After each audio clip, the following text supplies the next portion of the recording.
Да, благодарам на прашањето.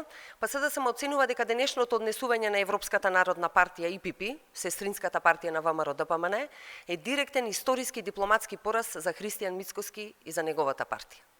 Предлог амандманот за воведување на формулацијата модерен македонски јазик не само што доаѓа од редовите на ИПП, туку е поднесен токму од нејзиниот координатор Михаил Галер, член на германската ЦДУ, партија која ВМРО ДПМН со години ја нарекува свој стратешки, ја нарекува свој идеолошки партнер. Всушност се досега што слушавме од нив беше дека преку оваа партија можат да влијаат и дека се фалеа, дека навистина имаат добри односи и дека може да имаат влијание.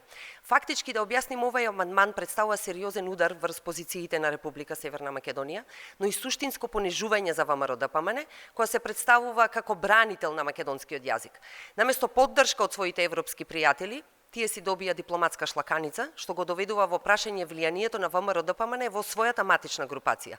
Дополнително, загрижува што ИПП најави дека ќе го поднесе истиот амандман и на пленарна седница, што значи дека ова не е само изолиран инцидент, туку координиран став за кој што ВМРО ДПМН и во кој што ВМРО ДПМН или учествува, или дефинитивно молчи.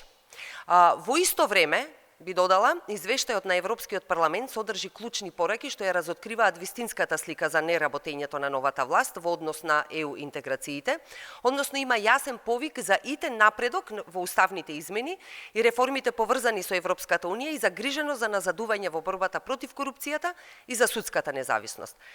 Затоа СДСМ уште еднаш апелира до власта да прекине со политички манипулации дома и да престане со надворешна политика водена од дневно партиски калкулации.